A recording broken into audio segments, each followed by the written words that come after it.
Salut à tous, bienvenue sur la chaîne de Guillaume C. Et aujourd'hui pour cette toute nouvelle vidéo, on va parler de néobanque. Comment épargner quand vous êtes en néobanque? Parce que vous êtes nombreux à venir me demander si on peut épargner quand on est dans une néobanque. Je vous explique tout ça après ceci.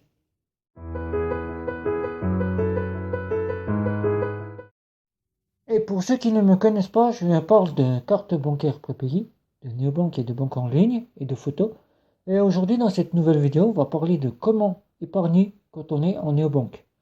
Vous êtes nombreux, toi, qui vient regarder cette vidéo aussi, à me demander comment épargner quand on est en néobanque. Et donc, je vais vous expliquer, je vais t'expliquer à toi aussi qui regardera cette vidéo, comment épargner quand on est en néobanque. Contrairement aux banques en ligne et aux banques traditionnelles, où là, nous avions des livrets, livret A, livret de développement durable appelé le DDL, ou un livret de PL, PLE, tout simplement pour épargner les habitations. Le plan épargne logement, PEL, voilà, je recherche le nom, excusez-moi, je l'ai trouvé enfin, PEL. Le plan épargne logement que nous avions pour épargner dans les banques traditionnelles ou les banques en ligne. Et là, ici au Neobank, nous n'avons plus ce fameux livret A, DDL ou plan épargne logement. Nous avons un tout nouvel épargne qui maintenant n'est plus rémunéré comme dans les banques traditionnelles et les banques en ligne. Les banques en ligne et les banques traditionnelles, chaque année, en fin décembre, vous recevez une petite rémunération qui était avant de 0,75% et maintenant elle est de 0,5%. Et quand on est dans une néobanque, nous n'avons plus ce pourcentage qui arrive en fin d'année. C'est-à-dire plus rien, c'est plus rémunéré, c'est vous qui épargnez l'argent que vous souhaitez mettre sur les épargnes. Il n'y a pas beaucoup d'épargne qui existent dans nos banques, puisqu'il n'y en a pas beaucoup qui le font. Je vais vous les citer. Alors il y a Revolut, qui fait des Revolut et Moonies, qui font des cagnottes. Cagnotte, c'est le nouvel épargne. Il y a N26 qui nous fait des épargnes,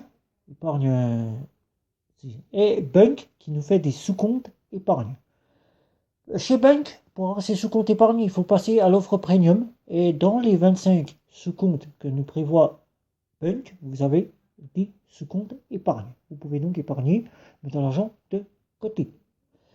Chez N26, vous avez des épargnes. Vous en avez 2 quand vous êtes en offre standard, 3 quand vous êtes en offre premium et 10 quand vous êtes en offre métal. Donc ça vous fait déjà pas mal d'épargne.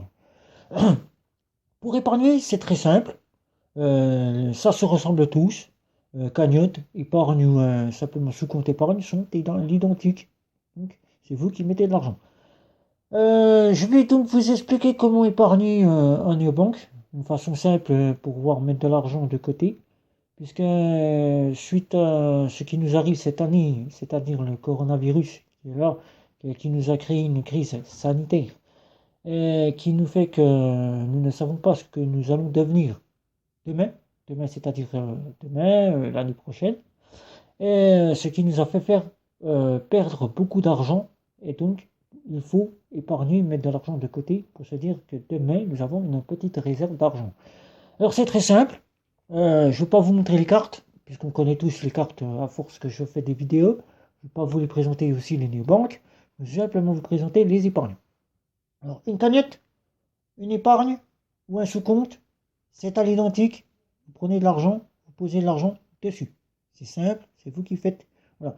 Alors, pour épargner, tout simplement, mettre de l'argent de côté, simplement, moi, ce que je vous conseille, c'est de faire 2 épargnes ou 2 cagnottes ou 2 sous-comptes, comme vous voulez, suivant la néobanque que vous avez. 2 sous-comptes, 2 épargnes ou 2 cagnottes, qu'on appellera la première sous-compte ou la première cagnotte ou la première épargne, une épargne de précaution. Le deuxième, on appellera ça une épargne à long terme. Je vais vous expliquer après pourquoi. Et après, si vous avez la possibilité de faire un troisième épargne ou plusieurs épargnes, vous pourrez épargner pour soit des cadeaux, soit vous acheter un objet, soit vous achetez ce que vous voulez. Après, c'est vous qui voyez.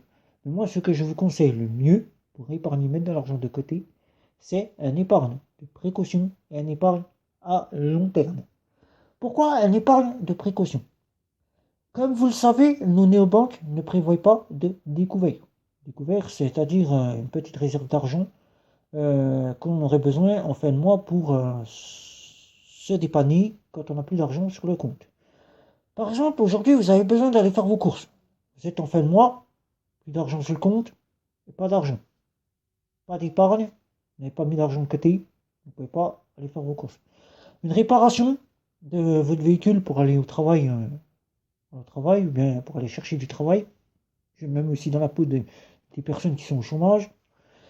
Et vous avez une facture qui est tombée, tout simplement, et vous devez la régulariser avant que vous ayez des frais au niveau de cette facture. Et là, vous n'avez pas d'argent, ni de l'argent de côté. Et là, cet argent, il vous le faudrait pour pouvoir faire tous ces petits besoins qu'en fin de mois, il peut nous arriver. Alors, c'est tout simple, un épargne de précaution, c'est-à-dire vous mettre cet argent de côté pour se dire qu'en fin de mois, dès qu'il y a une facture, ou bien une réparation qui arrive, ou bien un besoin d'aller faire des courses, se dire je peux avoir cet argent puisque je l'ai mis de côté sur l'épargne de précaution. L'épargne de précaution, c'est-à-dire vous mettez une petite somme tous les mois, et le jour où vous en avez besoin en fin de mois, vous pouvez le retirer sur votre compte. Alors c'est très simple, pour faire une épargne de précaution, on va partir sur une base d'un salarié, je me mets dans la peau d'un salarié, tout simplement avec un salaire de 1000 euros. 1000 euros, vous allez vous dire, combien je vais me mettre, je ne sais pas trop. On va partir sur 100 euros, ça sera plus simple, 100 euros. Alors on va mettre 100 euros, et quand on aura fait cette épargne de précaution, on mettra de l'argent sur l'épargne de précaution. Mais c'est bien aussi de se dire, quand on est salarié, ou quand on est au chômage, ou quand on est en prestation de la CAF, de se dire d'avoir une épargne à long terme. Parce que demain, on ne sait pas de quoi sera fait demain. L'épargne à long terme, tout simplement, c'est mettre une réserve d'argent pour se dire le jour où c'est que j'en aurai besoin, je pourrai avoir cet argent et pouvoir vivre quelques mois ou quelques jours ou quelques semaines avec cet argent. Pour se dire que je viens de perdre mon emploi, je me trouve au chômage, ou bien je me suis fait éradier de Pôle emploi, je n'ai plus de droit au chômage, de se dire que j'ai une réserve d'argent pour pouvoir vivre au moins un mois suivant le besoin que j'ai pour pouvoir recevoir soit mon chômage parce que j'ai perdu mon emploi, soit de pouvoir attendre la CAF, puisque je me suis fait radier du Pôle emploi. Alors on va partir sur une somme de 100 euros, et de se dire aujourd'hui je prends 100 euros en étant salarié, et je vais le mettre sur les deux comptes. Alors pour les deux comptes, moi ce que je vous conseille, c'est de faire une règle, on va dire, séparée, de mettre une plus grosse partie sur le compte épargne de précaution, et une petite partie sur l'épargne à long terme. Alors vous avez 100 euros. Sur ces 100 euros, vous allez mettre 60 euros sur celui de précaution. 60 euros, c'est-à-dire, c'est bien, on a plus pour le fin de mois. Parce qu'on n'a pas le droit au découvert. On n'a pas de découvert en néobanque. Et vous mettez 40 euros sur le livret à long terme. Donc, vous mettez 60 euros tous les mois. Vous pouvez, grâce à ces sous-comptes, créer une règle que ça soit retiré automatiquement de votre compte sans que vous ayez rien à faire.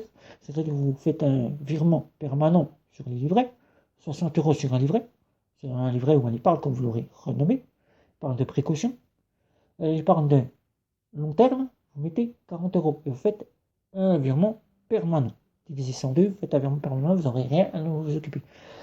Alors si vous faites 60 euros sur le long terme, sur la précaution, multiplié par 10. On va déjà commencer par 10 mois. Sur 10 mois, vous aurez déjà 600 euros. 600 euros, voilà. 720 euros.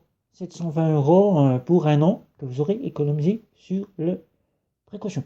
Précaution, c'est déjà bien pour un an. Si vous n'utilisez pas l'argent en fin de mois, que vous n'en avez pas le besoin. À long terme, vous allez mettre 40 euros. 40 euros, ça vous fera 400 euros sur 10 mois. Et 400 euros, 480 euros que vous aurez économisé pour l'année, pour le long terme.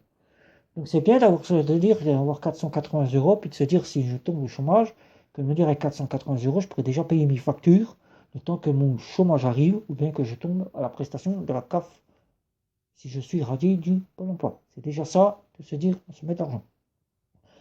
Maintenant, tout simplement pour épargner quand vous êtes à la prestation de la CAF, parce que souvent les gens de la prestation de la CAF veulent aussi épargner.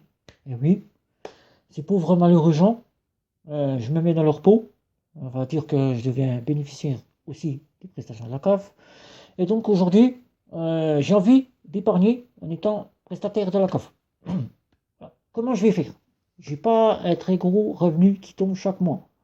J'ai pas, j'ai la CAF, j'ai les enfants, 1000 euros, 1200 euros, 600 euros si je suis tout seul, 700 si je suis en couple sans enfant. Et donc, suivant les ressources qui tombent à la CAF, j'ai besoin d'épargner pour me dire je mets de côté. Eh bien, c'est très simple. Moi, ce que je vous conseille, c'est de faire une épargne simple. Une épargne simple, c'est-à-dire tout simplement prendre une petite somme par semaine et de se dire est-ce que je peux mettre cette petite somme par semaine. Alors, on va partir sur 1 euro par semaine. Tout simplement, on va mettre 1 euro par semaine. On va faire un grade de 1 euro jusqu'à 52 euros par semaine. Comme ça, vous aurez économisé tranquillement selon vos besoins, selon vos ressources. En étant prestataire de la CAF, vous allez mettre 1 euro la première semaine, 1 euro première semaine. Vous allez mettre 2 euros la deuxième semaine, 3 euros la troisième semaine, et la quatrième semaine, vous aurez mis 4 euros.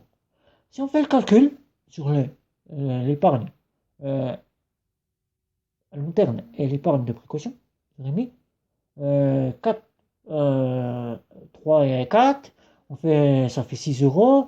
6 euros, 4 et 6, ça fait 10 euros. Ça fait 10 euros, ça aurait mis 10 euros. 10 euros sur l'épargne, sur les épargnes que vous allez diviser par 2. C'est-à-dire vous allez mettre 5 euros sur une épargne de long terme et 5 euros sur l'épargne de précaution. Tout simplement, vous allez diviser ça par 2. C'est-à-dire, sur 1 euro, vous allez mettre 50 centimes sur le long terme, 50 centimes sur le précaution. Après, quand vous aurez 2 euros, vous mettrez 1 euro sur le long terme, 1 euro sur le précaution. Après, si vous avez 3 euros, vous mettez 1,50 € sur le long terme, 1,50 € sur le précaution. Et 4 euros, vous mettez 2 euros sur 2 euros sur les deux. Alors, en économisant 10 euros, en mettant 10 euros par 10 euros tout simplement, vous aurez économisé en gros pour 12 mois 120 euros pour vous livrer sur votre livret. Alors voilà, pour épargner, c'est très simple. Comme il n'existe plus ces fameux livrets en néobanque, c'est une nouvelle génération d'épargne, c'est vous qui mettez l'argent et qui économisez. Il existe aussi la société Yield, pour ceux qui souhaitent épargner, puisque toutes les néobanques n'ont pas d'épargne. Voltia n'a pas d'épargne, CO2 n'a pas d'épargne, Lydia n'a pas d'épargne, Lydia a de l'épargne. Excusez-moi, je me suis trompé, il y a des cagnettes. Lydia a des cagnettes. Voltia n'a pas d'épargne, Nickel n'a pas d'épargne, et